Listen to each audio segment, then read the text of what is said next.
Souveraine du peuple taïno sur l'île d'Haïti, sœur et épouse de cacique, Anacaona, née en 1474 et décédée en 1503 ou 1504, s'illustre par sa résistance contre la colonisation espagnole. Sœur et épouse de cacique. Cette gravure en noir et blanc représente la reine Anacaona, portée en triomphe par une dizaine de ses sujets, qui l'accompagnent en jouant de la musique ou en l'éventant. Honneur à la reine Anacaona, vida y viajes de Cristobal Colón, Washington Irving. Anacaona naît en 1474 sur l'île d'Haïti, aujourd'hui connue sous le nom d'Hispaniola, et divisée entre Haïti et la République dominicaine. Elle vient de la région de l'actuelle ville de Léogâne en Haïti, à quelques kilomètres de la capitale Port-au-Prince. Membre du peuple taïno, Anacaona est la sœur du cacique, c'est-à-dire le chef de tribu, Boéchio, qui gouverne le caciquat de Xaragua. En langue taïno, son nom signifie « fleur d'or ». Anacaona est réputée pour son intelligence, sa beauté, sa grâce, ses poésies et sa danse. Elle compose chants et poésies qu'elle récite lors de fêtes religieuses, de cérémonies ou de réceptions qu'elle organise pour ses invités. Le prêtre Bartolomé de Las Casas parlera d'elle comme d'une très noble personne et grande dame. Anacaona épouse Caonabo, cacique du caciquat de la Maguana, avec qui elle a une fille appelée Iguemota. Ce plan représente l'île d'Haïti divisée en 5 cacicas, les cacicas référencés par les colons espagnols. Xaragua au sud-ouest, Marienne au nord-ouest, Maguana au centre-sud, Magua au nord-est et Higuey au sud-est. Les caciquas d'Haïti référencés par les colons espagnols. Anacaona grew up before the arrival of European colonists in America. She was 18 years old in 1492 when Christopher Columbus and his crew set foot on the island after landing in Cuba. Initially, Anacaona was curious, welcoming, and even admiring towards the Spaniards. Impressed by their knowledge and civilization, she considered them almost like divine messengers. However, the behavior of the Spaniards quickly changed her opinion. Christopher Columbus founded the fort of La Navidad on the island of Haiti, leaving 39 men there before returning to Spain. The colonists were violent and greedy. They engaged in numerous acts of pillaging and kidnapping of women. Anacaona's admiration turned into mistrust, fear, and anger. Together with her brother and her husband, she decided to drive the invaders off the island. When Christopher Columbus returned in November 1493, he found La Navidad destroyed and its occupants killed. Suspected of organizing the destruction of La Navidad, Caonabo was arrested and sent to Spain. He died in a shipwreck on the way. Anacaona then returned to live with her brother. When he passed away, she took over the leadership. Following the arrest of Caonabo, the caciques of Managua submitted to the Spaniards.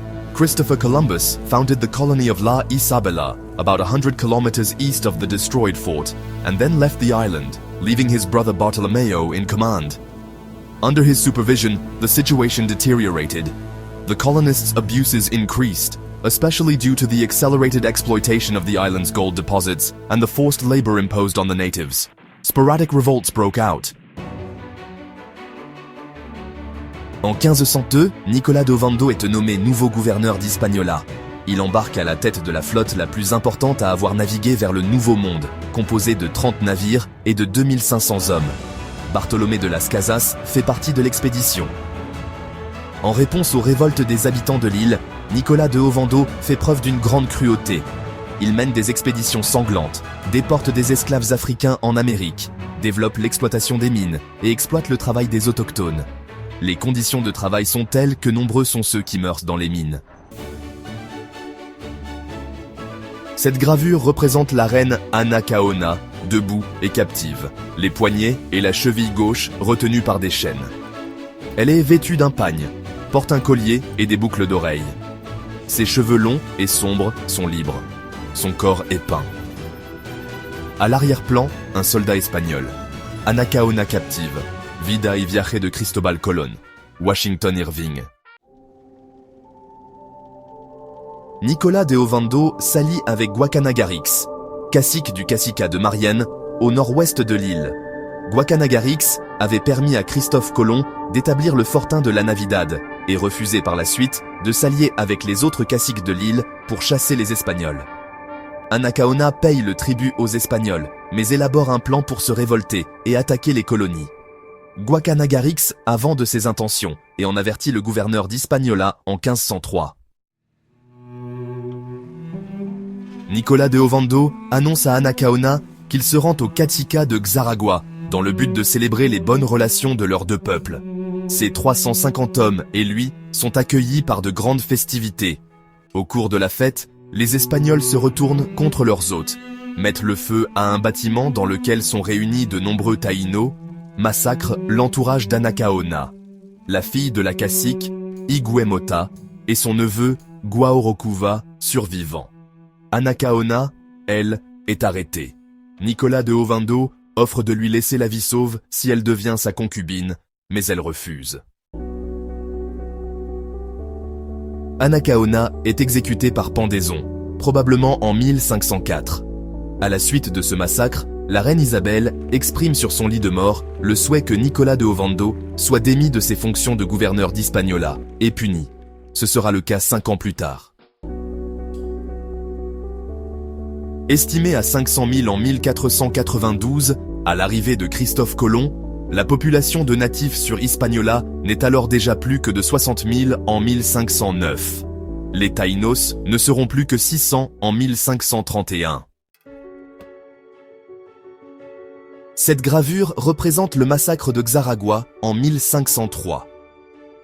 À gauche, des natifs d'Haïti meurent dans les flammes d'un bâtiment, tandis qu'un soldat espagnol surveille la scène et que des colons alimentent le feu. À droite, la reine Anacaona est pendue aux branches d'un arbre. En arrière-plan, des colons espagnols à cheval pourchassent les sujets de la reine qui s'enfuient. Si vous avez trouvé cette vidéo informative, n'oubliez pas de liker, partager et partager.